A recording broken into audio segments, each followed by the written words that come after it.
All right, it's 12 o'clock that, and it's Wednesday, so that means it's time for our Learning Farms webinar.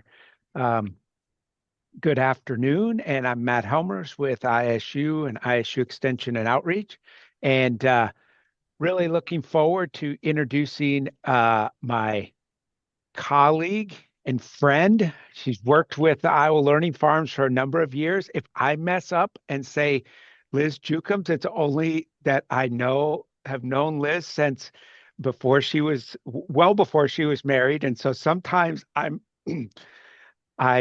slip up. But we have with us today Liz Ripley. She is the conservation and cover crop outreach specialist with Iowa Learning Farms. And she's going to talk to us today about reimagining cover crops. And this kind of grown out of some of our various events on thinking about where, thinking about new things and reimagining of cover crops as we move forward. As always, if you have questions or comments, please type those in the chat box and we will get those to Liz at the end of the talk. So you know the drill, Liz. The virtual floor is all yours now. Thank you, Matt, for that wonderful introduction. And yes, I've been with the Iowa Learning Farms now for 12 years.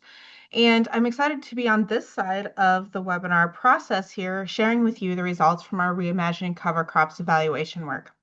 So as Matt alluded to, why we're reimagining cover crops in the first place, some of this was driven by our extensive evaluation work. So every year we evaluate our outreach, and we've been seeing a flat line of new cover crop adoption. For the last couple of years, our respondents have indicated only 11% of their cover crops were new acres, compared to just 10 years ago when that was almost a third of the acres. Over 35% were reported as new acres. So this downward trend isn't necessarily indicating that we've reached a saturation point, but rather a widespread slowing of adoption.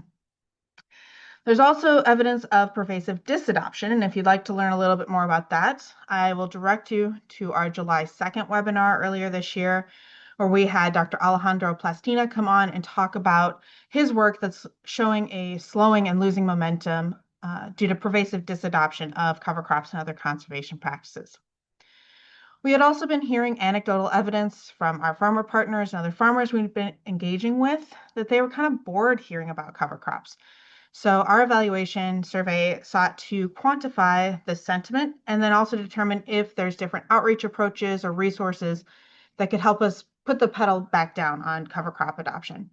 So it's designed to improve both the understanding of the motivations and then concerns among farmers and landowners when it comes to cover crop implementation. And so we know that cover crops are a critical component of our Iowa nutrient reduction strategy goals. And so how can we help keep that momentum going forward? And so that's where this evaluation came into play. And so this was a one-page mailed evaluation. You can see an example of it pictured there. We sent out about 2,400 of these earlier this year. About 1,400 of those were previous Iowa Learning Farms in-person event attendees between the years of 2018 and 2023. And then we also partnered with farm and home publishers to send out an additional about 1,000 more to various landowners across the state to get a good geographic spread. We ended up with 532 responses, which is about 22%. And that followed this one-time mailing with a postcard follow-up encouraging folks to return those to us. So we view a 22% response rate for that style of survey evaluation work as respectable. 33 of our respondents indicated that the land that they own or that they operate on is not in row crop production. So we did not include those in this summary, as if it's not in row crop, it's not going to be utilized for cover crop use. And then we also had 8 respondents that noted that they were farming less than 50 acres. So we ended up with a final sample size of 491 responses. In terms of who responded, 69% noted that they are actively farming, with 91% indicating that they own some land. On average, they're farming about 800 acres. And we did ask respondents to note what counties that they either farm or own land in. And so we got responses representing 94 of our 99 counties here in Iowa, which is a pretty good geographic spread across our state. And we saw in those responses that about 63% did seed cover crops in the fall of 2024. So we got a good mix of respondents that are currently using cover crops and those that are not. Those that are using cover crops, those 63%, noted seeding cover crops on just over 102,000 acres for an average about 350. So that range was anywhere from 4 acres up to 2,800 acres. So cover crops definitely being utilized here in the state. For those that were not using cover crops, we did ask them to also answer an open-ended question of why they were not using cover crops. So it wasn't a multiple choice or anything. It was simply fill in the blank. Why are you not using those cover crops? And we divided this into two categories. Those that are actively farming, which is represented here. So the biggest barriers for them were cost and time. And for anybody that's been working in the cover crop world, this is of no surprise. We do know that there's real cost associated with cover crops, and there's also real time with both establishment and management. To help offset this, there's been efforts in a lot of small businesses stepping up to help with the time aspect, whether that's through custom seeding and seed sourcing. And then there's extensive cost share out there, but there's still this hesitancy and this real cost and time of utilizing cover crops. Whereas our non-operating landowners also indicated that cost and time were still, significant reasons why they were not doing it, as well as weather, the variability that can come with that, but more notably that tenants didn't want to use them. Now, the challenge of this type of survey is that we didn't have the opportunity to then follow up with them and ask, well, have you asked them if they want to use cover crops, or is this a perceived that the tenants don't want to use cover crops? So that's an interesting caveat there, and something that's definitely an opportunity for education and awareness. And how can we empower non-operating landowners to learn more about conservation practices and consider maybe even including them in their leases?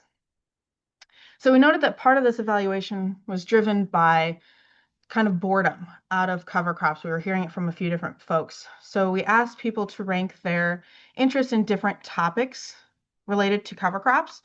And we still found that there was high interest in what we consider kind of the cover crop basics: establishment, termination, and species selection.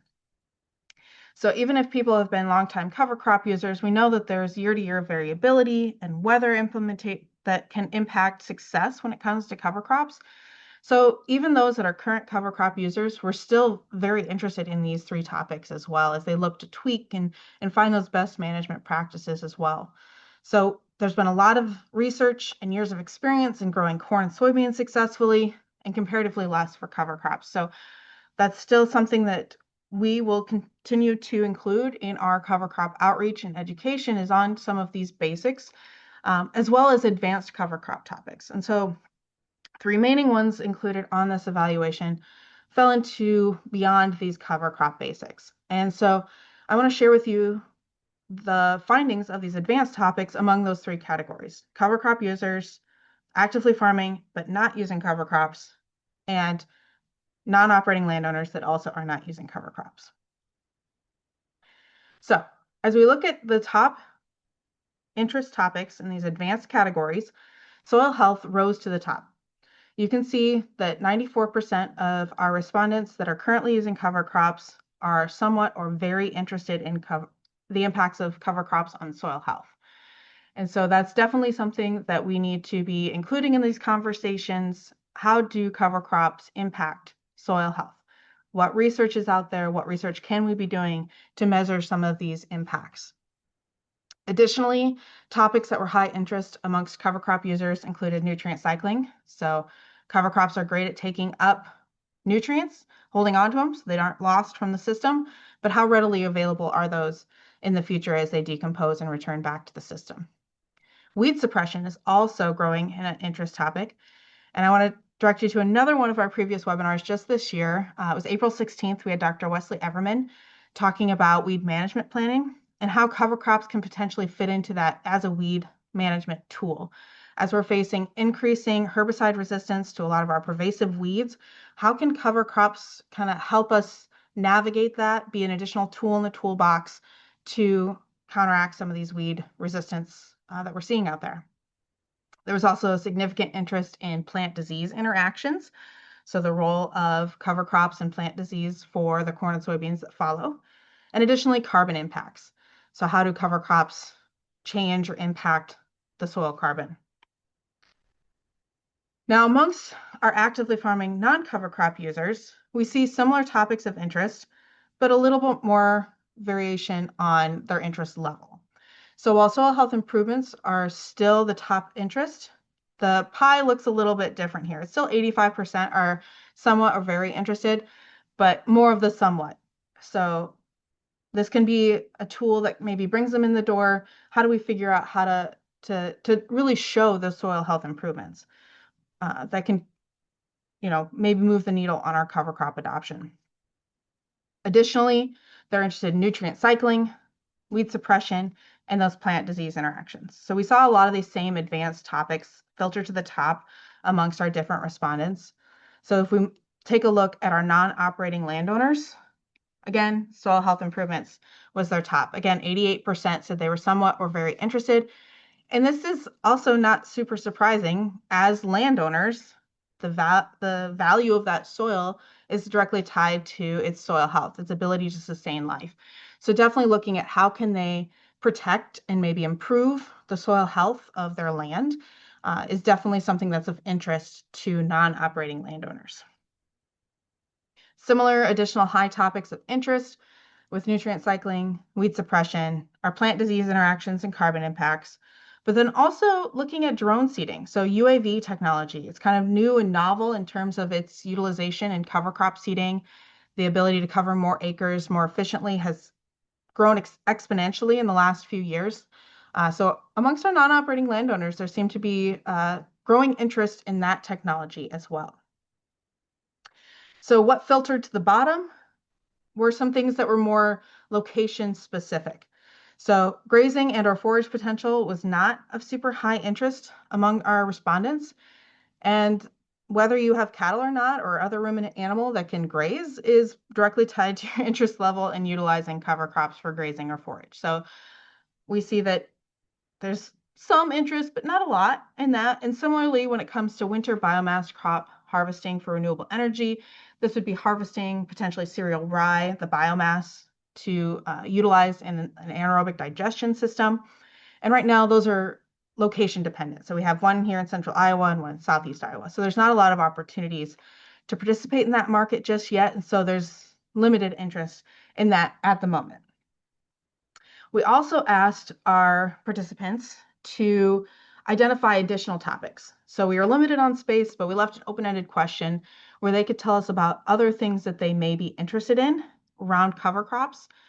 And these were then classified, coded, and the two top additional topics of interest were the economics and return on investment. And this is directly tied to that barrier of cost, right? How do we essentially make cover crops pay? What is the value in reducing soil erosion, improving soil health, weed suppression? How do we quantify those things?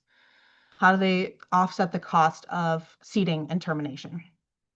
And then there was a large number of folks that responded with looking for an overwintering cover crop species to use ahead of corn that was not rye.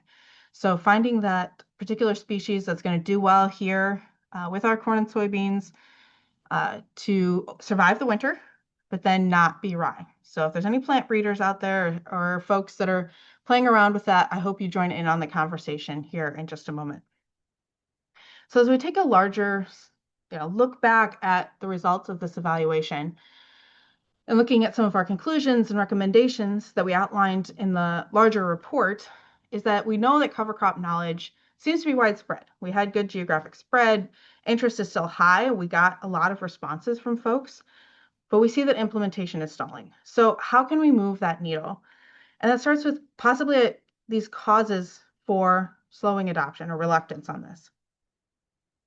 There's a perceived complexity and unknown cost of adopting cover crops. So there's definitely a real cost of adopting cover crops, but identifying what that real cost is and overcoming that perceived complexity. How can we simplify things for folks to get over this particular cause for reluctance? Another one could be overwhelming range of options that can cause frustration and slow and halt the decision process. There's the cover Cost Share Compare, which provides a great comparison of different opportunities when it comes to that, but it still can be overwhelming at all of the cost share programs that are out there doing good work and trying to encourage people to do this by reducing the out-of-pocket cost, but it can still be potentially overwhelming.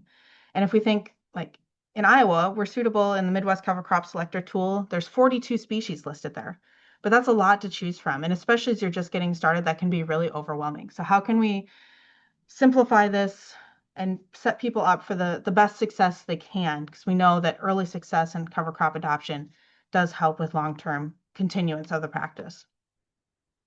And then maybe the hardest one of all is a simple inertia. There's currently just not enough incentive to stimulate action. So how can we overcome that one? And I'd be curious to get some thoughts on that one as well. So our approach at the Iowa Learning Farms, we're going to take a tiered education model. We've already got the Whole Farm Conservation Best Practices Manual out there. If you're not familiar with it, I encourage you to check it out. It is available on our website. You can find it there. You can also download a copy from the ISU Extension store. And what's great about this resource is that it provides good best management practices for those that are just getting started with cover crops, from establishment to termination and everything in between, but then also features decision trees. So simple yes/no questions that folks can answer to help identify, based on their system and their farm, what cover crop model, essentially, species, planting method, termination, would fit best for what they have. We're also going to be launching advanced cover crop outreach. So in 2026, keep your eyes open for notices of both in-person and virtual opportunities related to advanced cover crop topics. I know we're going to be hosting some flipped format webinars where Matt's going to chat with some folks on different topics that we highlighted in the advanced categories here. So those will be happening in 2026. And then we also want to continue reaching out to non-operating landowners. And one of the ways that we're doing this, and this is going to be a shameful plug, that if you are in Northeast Iowa in the Bremer County area, you can join us for one of our Conservation on Taps. Next week, we're going to be at Bremer Brewing Co. on Wednesday, the 19th, and you can join us for that conversation. It's a great opportunity to network as well as kind of figure out what might work best for you based on those conversations. So with that, I will wrap things up here by directing you to the full report, which you can find on our website. You can find the URL there as well as scan that QR code. There's also a really beautiful infographic that accompanied this overall report. And I also want to give a shout out to the USDA NEFA grant that we help support this particular evaluation report. So thank you to the folks there with the Sea Change Project that help us fund this research report. So with that, I'm going to pause and let Matt take over for a moment as we get towards questions. Okay. Yeah. So, all right, get your questions in. We've gotten some good ones in, but we'll have time for more. So if you watch this webinar live and are wanting to earn a CCA CEU, please email Alena Whitaker, ALENAW at iastate.edu. Email her by 5 o'clock today with your name, the name you entered to watch the webinar, and your CCA number. Again, ALENAW at iastate.edu. Let's go to the next slide, Liz. If you watch this webinar live and are willing to fill out a voluntary demographic survey, we'd greatly appreciate it. You can scan that QR code or go to the website there, iowalearningfarms.org/survey. Only one survey response is needed for all 2025 webinars. So if you've done so, we greatly appreciate it. And if you're willing, we'd greatly appreciate that as well. And we'll soon be in 2026. So then you have to do it all over again. Excuse me, I get a cough. All right, next slide. All right. Okay, we're going to get back to some engineers talking next week. We got economic analysis of drainage water recycling. So Chris Hay, that's a owner and principal of Hay Water Solutions, and Spencer Peck, that's a engineer with ISG, will be talking about a recent study that they've done. So please tune in next week to hear about drainage water recycling systems. Okay, next slide. Should be, yeah, put in another plug for our webinar coming up on the 26th, excuse me, 26th of November. A little different. So usually the Wednesday before Thanksgiving, we have a little different presentation, maybe something to be thankful for and something to get us thinking about it. Um, so please tune in with Kurt Miney that's going to talk about the legacy of Paul Johnson. Okay, next slide should be the webinar archive. You can go to iowalearningfarms.org/webinars or on the YouTube site. We have a specific page dedicated to the webinars. I'm having trouble today, so sorry about that. And I'll just kind of amplify what Liz said. We're going to try some different things in 2026 with kind of the advanced cover crops. And so I think it's February 26th. For some reason, sticks in my mind that Mark Licht and I are going to kick one off, doing it a little different. That we'll have more of a discussion around it. Me putting Mark on the hot seat, and then we'll have different people on the hot seat in subsequent months as well to talk about some of these topics that Liz brought up. Okay, so we have quite a few questions in here. Oh, okay. So here is one. I don't think this did this, but I think this is a good point. Was there anything in this study that sought to determine if or what kind of additional incentives were needed by operators or landowners? And no, the short answer is no. Based on the shortness of this evaluation, we didn't quite get into that level of uh, questioning. But we do have some work that Dr. Jacqueline Comito has worked on edge of field practices that has sought to kind of dive into some of that. So there are different practices, but yeah, that's a much more detailed level of survey evaluation that we did not do for this Yeah. particular report. Yeah, and I think that might be a good one. Kind of fits in with, somebody said it seems like we may have maxed out those early adopter acres. And how do we get that next level of adopters to use cover crops?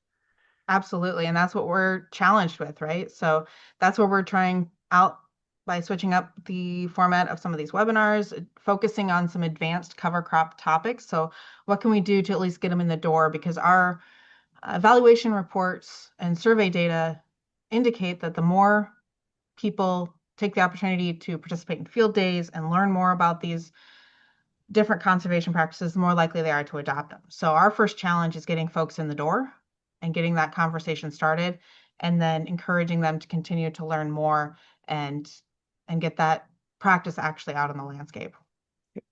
Um, yeah, one thing I guess I thought of, I everybody can tell me I'm full of hot air on this one, I guess. But I think about how do we make it easy for some folks, because I think one thing that was brought up was labor as well as a big, so cost and labor. And in some cases there may be incentives to help people overcome the cost, but that labor could be a big one. So is there a way to do some things with almost like the batch and build on cover crops that it may, kind of an easy button that you sign up and that, kind of at least the seeding part could be taken care of, and perhaps there might even be some um, you know reduced cost if some entity was buying more seed, contracting for more seeding of that cover crop. I don't know, just kind of again throwing it out there, and maybe something to think about. But I definitely think that probably all of us on this webinar that are listening are can brainstorm a little bit and put on our best, kind of how do we get that next level of adopters and overcome some of those barriers. Yeah, and I Okay. would say anecdotally, I know like my dad has done that with his community, put together Yeah. a group of farmers in the area to do a bulk order of seed, coordinates with the pilots to get it aerially seeded. They appreciate that. So I think it's happening kind of ad hoc, that there hasn't necessarily Yeah. been the batch and build organized effort Mhm. on, say, a state or county level. Yeah. So you brought up that I think it was especially among at least one of the groups, maybe it was the non-users, or about the drone seeding. Have you Hmm. seen some interest in that? I think you had a field day on that this fall, and that seems like at least potential for easing some of this, interseeding of cover crops and maybe not needing an airplane, so to speak. Yeah, we had great turnouts. We had a couple of drone seeding field days at the end of August and early September. And that technology aspect definitely is intriguing to a lot of folks. And I will also observe that when I'm working with the drone operators to coordinate the events, they often are younger as well. So they are young people creating small businesses in their local community to offer these services. So I think that's a great opportunity to do some job development as well Yeah, as we think about some of these ways we can overcome the barriers. But again, some people just don't want to do it. So how do we get at least the people that are curious to they're start curious. doing Yeah, it so it can that's be right. maybe the norm instead of the not norm? Yeah. You brought up that some people were interested specifically in a cover crop other than rye before corn. Kind of maybe, for somebody that's maybe not familiar, why might people be concerned about rye? So rye is a grass species, kind of taking it back to the basics here. And so is corn. And so we know that there are some challenges when we don't break that plant family cycle. That's why we often see a corn and soybean rotation. It can help from a disease perspective, a pest perspective. And so for corn, it, as I'm going to quote her here, Allison Robertson often Yeah. refers to it as a plant pathologist as a princess. So it's a little The bit more corn sensitive. is the princess, right? Corn is a Corn is the princess yeah, she and does. it Yeah, doesn't yeah. like having that rye out there. It can be really sensitive to both disease, to pest, but also nitrogen uptake. And so if we're going to be able to really get use out of that cereal rye ahead of corn and still terminate it in the recommended 10 to 14 days ahead of planting, that can create some challenges on the weather side of things because we really do need daytime temperatures in the 60s and nighttime temperatures in the 40s so that we can get a good termination on that. And that can be challenging in early April. Um, so that's where folks are looking for that alternative to rye ahead of corn in terms of still wanting an overwintering cover crop species because we know that oats still can do a water quality benefit, but they'll winter kill. The first hard frost of the year, they'll terminate. They'll still protect the soil in terms of their biomass, but looking for that species that can kind of do what rye does ahead of soybeans, but ahead of corn. Great. And um, yeah, tune in. Allison will be one of the people on the hot seat. So if you want to know more about some of that, tune in. I can't remember if she's going to be March or April. Um, when you looked at kind of what people might be interested in, were there any farm size effects observed? Not really. Okay. Um, it was more, we saw more variation in whether they were or were not using cover crops. We didn't necessarily see significant variation based on how large their operation was. I don't think your study did, and I can't remember Alejandro's study well enough, and that might be to go back and look at his webinar because somebody asked if there was any data collected that identified reasons why people that formerly used cover Mm. crops maybe don't anymore. Yeah, And I we did think not get into that with Chris this one. Morris looked at that a little bit too, disadoption. Yeah. Yeah, he and Jay recently had something come out with the farm poll. Yeah, on that. Okay.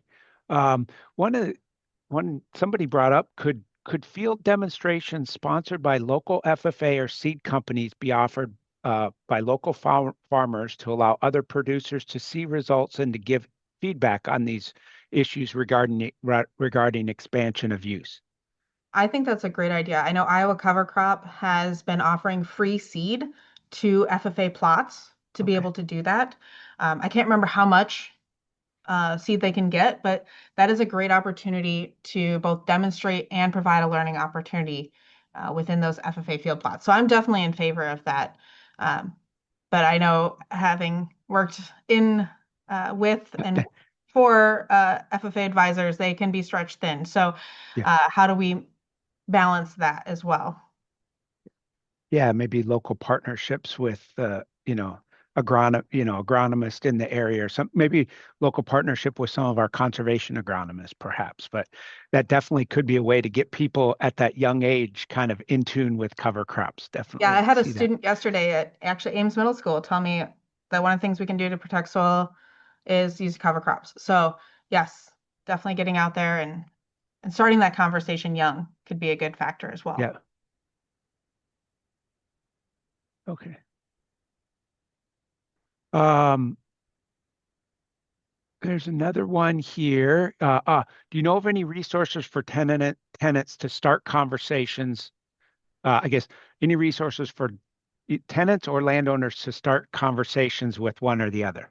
Yes, actually, we have a whole series, and I will look up the link here directly. But on our website, iowalearningfarms.org, we have two publication series. So one is called Talking with Your Tenant, the other one's Talking with Your Landowner. So those are both opportunities to get some quick highlights about different conservation practices and start that discussion. And I'd also direct people to that Whole Farm Conservation Best Practices Manual. That's another great one that can be utilized to start the conversation, have the conversation in the first place, but then also then use that to inform a conversation, potentially if you're seeking, oh, Jackie put it in there for us so we can get it out there, um, that we can take that into our service centers to take a look at some of the programs that are available to potentially offset those with cost share. Okay. There are so many great comments coming in, so I apologize if we can't get to all of them. Here's one, and I might help with this one, Liz. Are all cover crops equal when it comes to nitrogen retention for water quality? No. So what we've seen, in fact, we did some studies with the learning farms, and then there's been some other work. So when we use oats, we can still get some benefits, but not as great as rye because we're not getting that spring growth. So roughly about half as much nitrate reduction with that. We have a lot less information about legumes, and a lot less information about mixes. Um, Again, I think that mixes. May provide some other benefits, but from a water quality perspective, we're probably going to rely on whatever the grass species is there. That's the one we get the most growth from. So in our learning farm one, we didn't get quite as good a nitrate reduction when we had those mixes in there, and we didn't consistently get good growth of the brassicas or legumes that were in there compared to that the grass species. So yeah, I would say not all cover crops are equal. And one thing is that we need to get growth of any cover crop we get. And rye is pretty darn good at getting growth, even if it doesn't germinate much in the fall. Which brings me to a question that somebody brought up was any, any words of encouragement for an Indiana tenant who is 0 for 3 the last 3 years, who drone seeded and it didn't rain. I can commiserate with that because we did that. We didn't drone seed. We interseeded by hand in our drainage plots last year and didn't get any growth in the fall because we didn't get rain. It did. That would be the one benefit I would see of rye is we did get the growth. We did get some growth in the spring, but any other comments you might have, Liz, while I start to get through some more of these I comments. guess maybe figuring out, and we can have an email conversation. I'm happy to chat with you too of kind of when you're doing this, what your seeding rate may be, and what other things we can do to potentially um, be as successful as possible. But unfortunately, I cannot control the rain. So that aspect is still up to nature. But what else can we do to help provide the best launching point for those cover crops outside of just hoping for rain? Yeah. Somebody brought up this is a good one, might be some low hanging fruit, but what about corn silage area or silage acres? And I think they asked what percent is covered. I don't think we know what percentage is covered necessarily, but I do think that's an area where we could, see a lot of benefit. I do think that there is quite a bit as I drive to Northwest Iowa a lot and a lot of silage acres. I'm always pretty impressed with how many of those have cover crops and are getting some growth. Yeah, I would say that those are great opportunities to get really good fall growth and tillering on rye. And usually if they're taking corn silage, they have livestock to feed it to, so they could consider that spring harvest of silage as an additional use of that cover crop and kind of helping make it pay. I don't have a good number on what percentage Yeah. of our corn silage acres utilize cover crops, but I do know that there's some dairies here along Highway 30 that have Yeah. done that, and it's a great opportunity to get drill seeded, which is going to give you probably the best establishment possible, getting that seed in the ground. And then they're also getting the benefit of having something growing while they're out there applying some manure. And visually, I would also say that that is a nice contrast as crops come out of the field to see that green cover as I travel the state. Here's one. I think this is a good one as all of us think about our programming. Have you thought about the time of year cover crop programs are held, especially if trying to get people more engaged immediately prior to cover crop seeding time?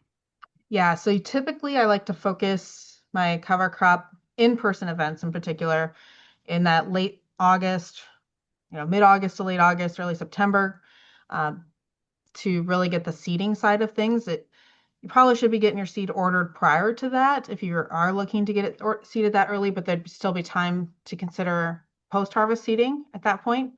And then we're hosting a series of them now, so we can actually go out and see cover crops this fall as the crops are coming out, and then usually pre-termination. So getting folks out there to see, okay, what actually grew, what survived, and how are we going to manage that ahead of planting. So there is some consideration in terms of timing of topics, and that's definitely going to be playing into these. I'm going to call them Matt chats, our shorthand for them.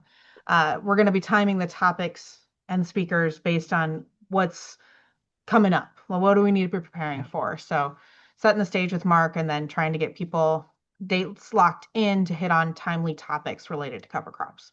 Yeah, yeah, that exactly, Liz. And that was specifically something we talked about is, let's have weed suppression or plant disease and weed suppression right about that time that farmers might be thinking about that. Obviously, that's not necessarily for those people we want to encourage it, but at least for those that might be managing it, thinking about that. Okay. Other, I don't think the survey didn't do this, but maybe from your experiences with so many programs, other than drones, has there been interest in other ways to seed cover crops? High boys, seed with combine, applying with a spray tip trip, for example. Yeah, so I would say that between aerial application and drone are going to be kind of your most popular pre-harvest seeding methods.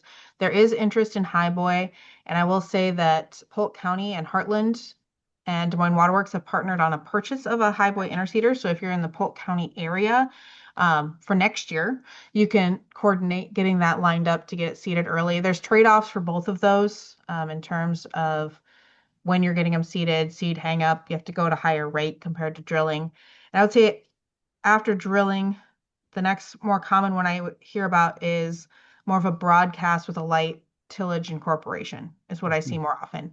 A few people are playing around with, I would say, a seeder on a combine, but it's usually a homemade rig. Um, and it's just something that they're very curious about. And I think tapping into those curiosities amongst farmers that are doing it is where there's a good opportunity to learn what's working, what's not working. Yep. Um, Do you know if kind of from your work with Midwest cover crop, are there any breeding programs focused on cover Mm. crops that could alleviate some of the challenges that we have? Hmm.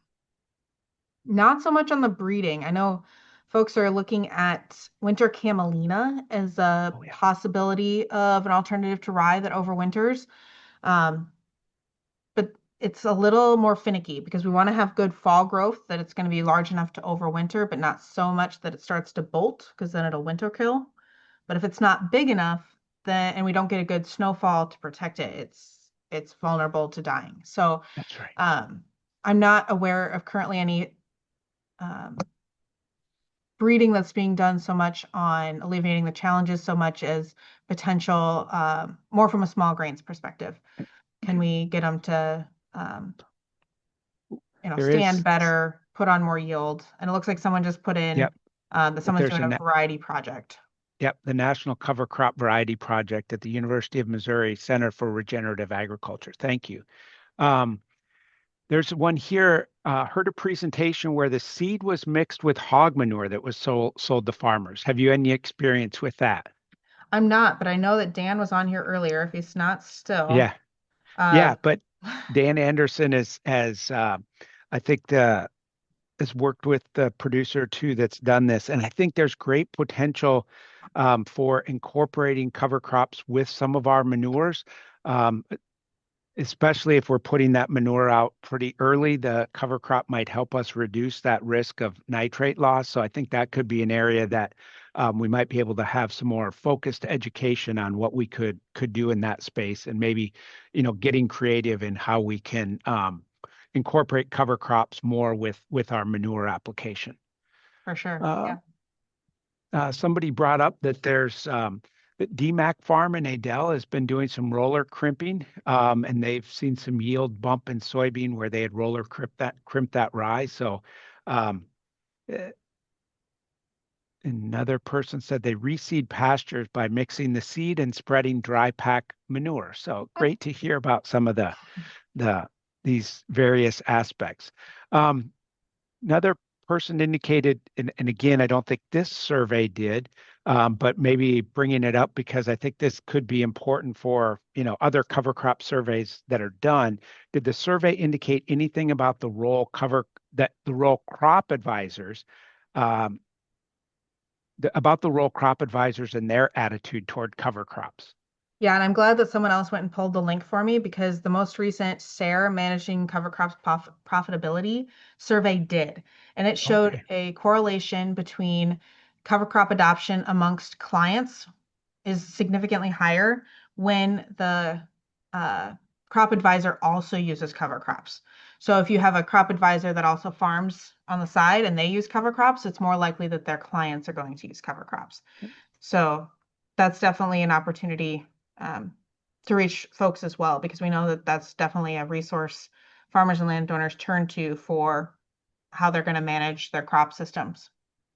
I think uh, good point was made here as well as I think back to, the 20 some years of Iowa Learning Farms. I can still remember a few um, farmers, that Jackie visited with early that were doing no-till, and about how they started doing no-till because they learned about it at Iowa State, and they brought it back home, and they were able to convince their father and grandfather to do it.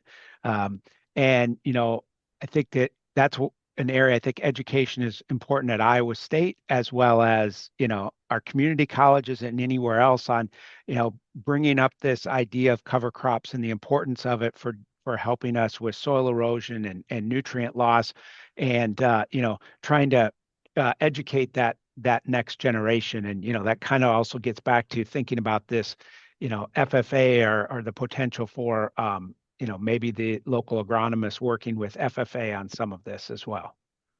Yeah, and I know Mark Licht and a postdoc of his are offering a cover crop seminar this spring. So a specific course here at Oh, Iowa State really? all about cover crops. Oh, So it's a wow. one credit Okay. seminar course offered this That's spring. That's great. That's like one of the first I've heard of where it's like specifically on that, like marketed as that, and Mhm. so that'll be really great.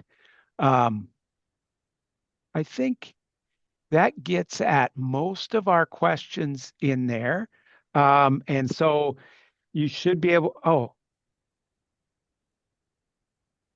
yeah, so this is what's the relative cost of cover crops compared to no-till? Because when the practice is fairly revenue neutral, education may really drive it. If not, it might be tougher.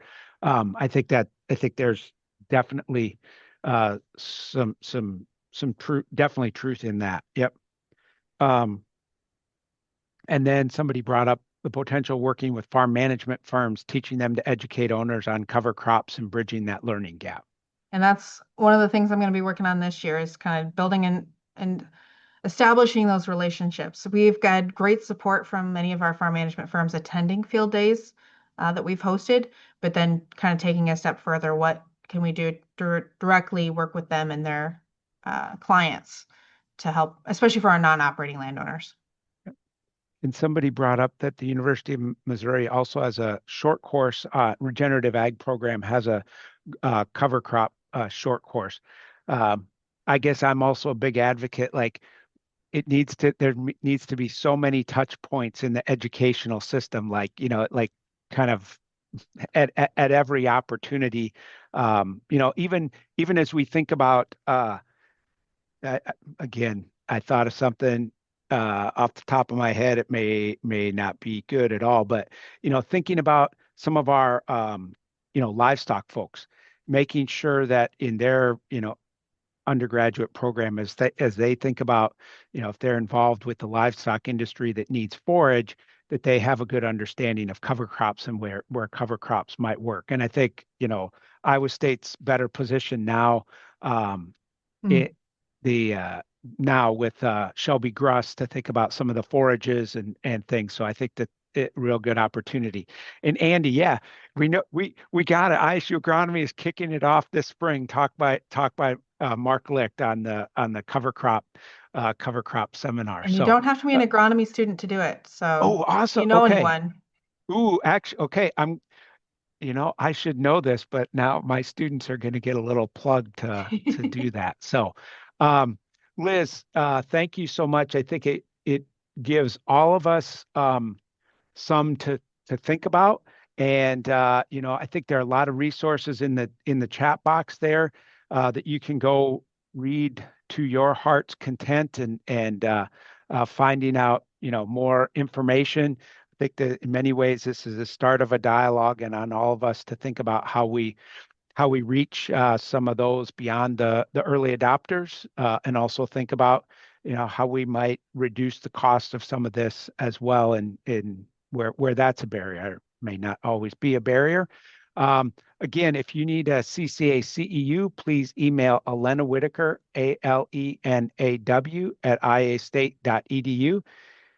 Email her by 5 o'clock today with your name, the name you entered to watch the webinar, and your CCA number. Tune in next week to hear from Spencer Peck and Chris Hay on drainage water recycling. Tune in 2 weeks to hear Kurt Miney about the legacy of Paul Johnson. With that, thank you very much, Liz, and thank you all for attending today. Thanks, everyone. Okay.